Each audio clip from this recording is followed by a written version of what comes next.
Hey, what's up, Bills Mafia? Welcome to episode 5 of Bills BK. And now I know that a lot of us are probably panicking a little bit now. You know, obviously after those first 3 games of the year where we smashed our opponents, taking a big loss to the Ravens on Monday night, didn't feel too great. I think we all had a lot higher expectations. I think that in general, we've kind of had the Ravens number the last few times, so I think we went into this game very confident. And obviously, we did not meet those expectations. But there's 3 things that I want to point out to everybody right now.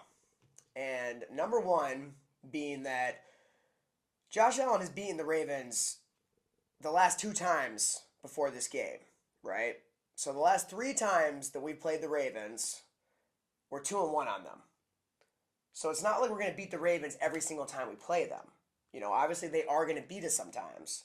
So hadn't it been the last 2 times that we'd beaten them, I think the Ravens really came into this game like, okay, we need to beat the Bills. They beat us the last 2 times. This needs to be our game. And they planned accordingly, and they beat us.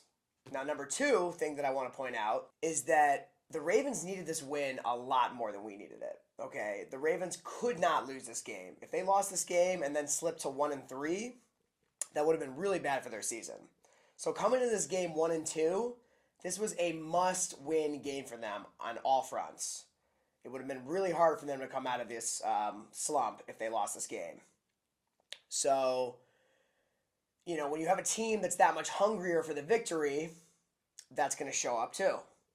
And number 3, we were in their stadium. We were in Baltimore, primetime game. You know, the Ravens had taken a couple bad losses this year. So they came in dialed in and ready to play us. We were not quite as ready as they were, and that was evident. You know, we were coming off 3 really good wins. We basically blew our opponents out of the water. So I think we came in a little too cocky. And I didn't like the coaching of this game at all. And that was my biggest issue with this game, especially defensively. I don't know what was going on with Bobby Babich that game, but he just didn't seem like he had a good game plan against the Ravens. Now, granted, Derrick Henry usually has a pretty good game against us. I know that the last time that we played Derrick Henry, when he was on the Titans, he had 2 touchdowns against us. That was 2022.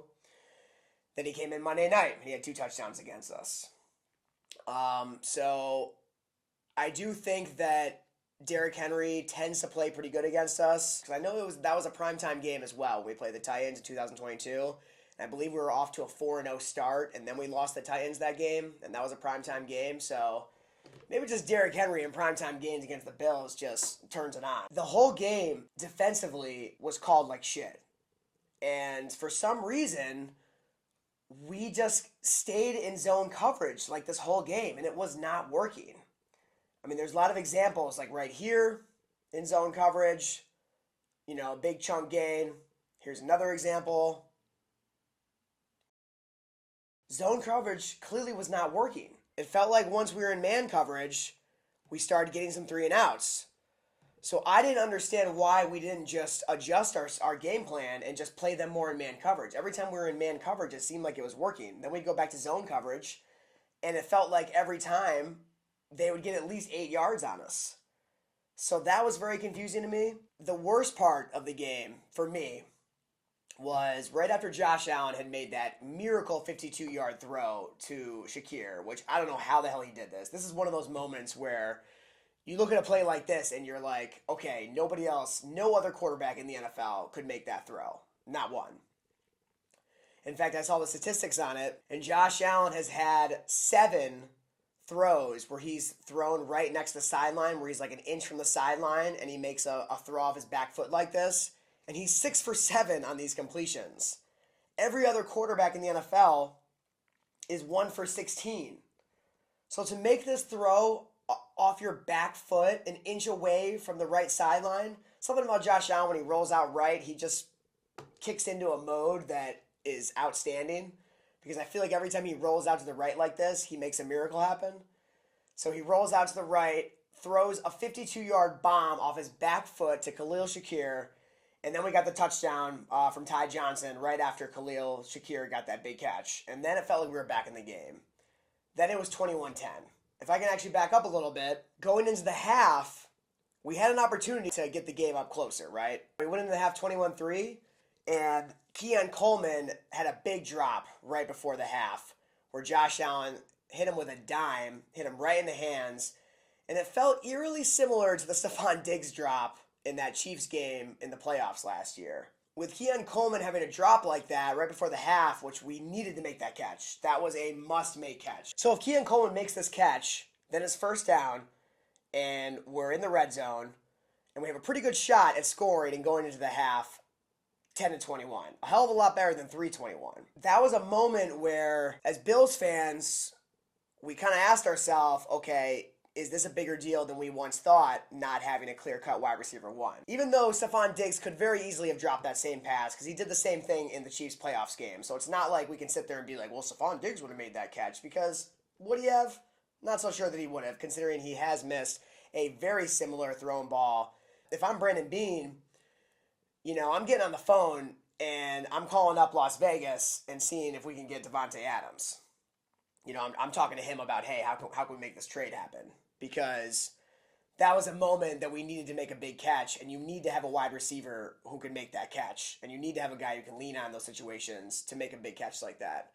And Davante Adams would be that kind of guy. And I know he's not happy over there on the Raiders.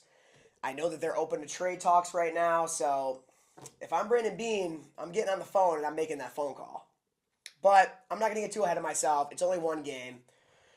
But anyways, back to where I left off before. So after Josh Allen made that circus throw, Shakir caught the 52-yard pass, and then Ty Johnson scored, and it's 10-21, right? Then we have a 3-and-out on the Ravens. Looked great. Then we get the ball back. We're making moves, and it was second and short on the play that for some reason we decide to do this ridiculous trick play that made no sense for the moment. It was almost like the trick play only just drew more attention on Josh Allen. And we're really lucky that Josh Allen is a fucking beast and got out of that unscathed, because when he was getting tackled as he was throwing that ball, I know as Bills fans, our heart just sank in our stomach for a moment when Josh Allen was on the ground. And we thought, oh my God, is this it? Did Josh Allen just get seriously injured? Thank God he didn't, and he was fine, because he's a fucking beast. I mean, we're lucky he's not Tua or Anthony Richardson. He would have been out for the whole year. But that was a really stupid play call. Really, what we should have done that moment is just, stuck to our game plan, give the ball to James Cook, let him get the first down, and then go back to running a normal offensive scheme.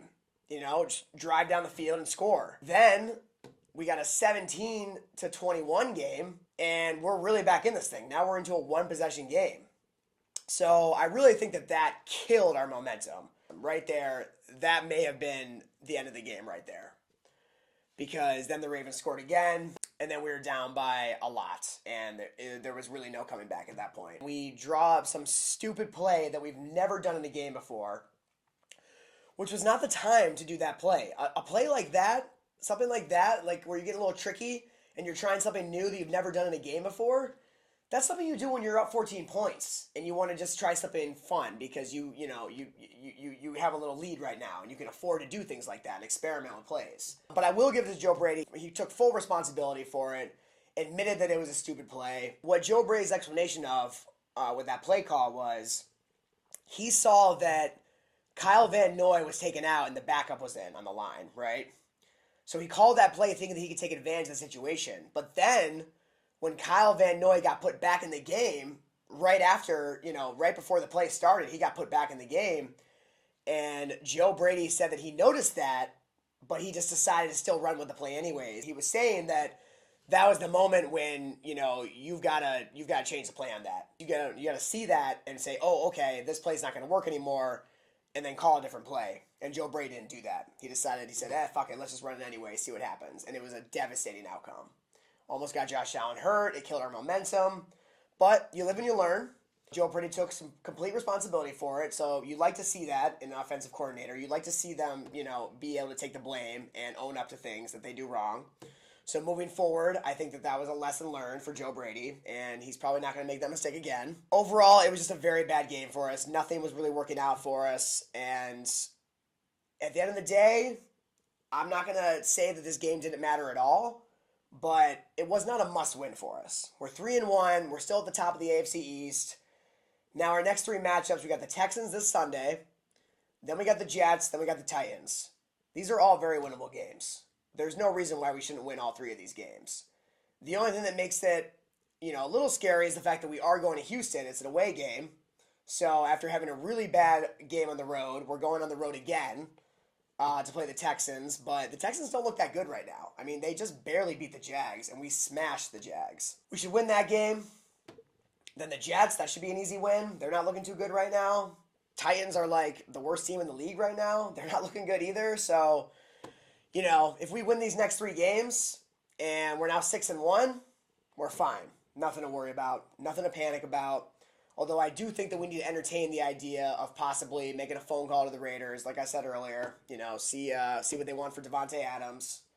I will also say that after this game, it was evident to us that our banged-up defense can't compete with really good teams. I kind of forgot how banged up our defense was because we were just playing so well the first three games. Even not having all these key guys in the lineup with no Terrell Bernard, no Matt Milano, no Taron Johnson, and we were beating these teams like really badly. So our defense looked like it was really holding its own. But I think that we were kind of blinded by the fact that they were just playing against bad offenses. When we play against a good offense, an explosive offense with guys like Derrick Henry, the cracks in the armor are exposed that we are beat up on defense, and we do need to get these guys back. I know that Terrell Bernard has been practicing again, so that's a good sign. Maybe we can get him out there this Sunday. Not sure yet. Too early to tell. And unfortunately, we don't get Milano back until December, so we're just going to hope for getting him back by the playoffs. When we're playing against teams with both of our backup linebackers against a really good offense, that's going to be evident. DeMar Hamlin's been playing great, but when Derrick Henry had that breakaway 87-yard touchdown the very first play, DeMar Hamlin got burned. Like, simple as that. And he's been playing really good, but I don't know how well he's going to do against guys like Derrick Henry. So safety is a little bit of a concern. I'd like to see what Cole Bishop has a little more and get him out there more often. Taylor Rapp, I did have a concussion on Monday, so hopefully we get him back for this Sunday. We'll have to see how fast he can clear the concussion protocol steps. But it definitely shined a light on us that we need to get these guys back in the lineup. Terrell Bernard, we need him back. Taron Johnson, we need him back. Either way, it's a long season. We're not going to win every game. Obviously, I'd hope for a better game. I hope that we didn't lose by as big of a margin as we did, but it happens. And we only learn from it and get stronger. And we still have a hell of a team.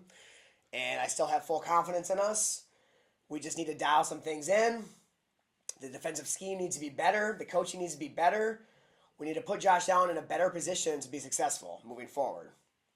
But I think this Sunday is going to be a good turnaround game for us. I think we're going to bring in the Texans. And let's be honest, we want to beat Stephon Diggs. So I think we're going to go in there and I think we're going to have a great game. But that's all I got for you guys this week. I'll see you guys next week. Go Bills.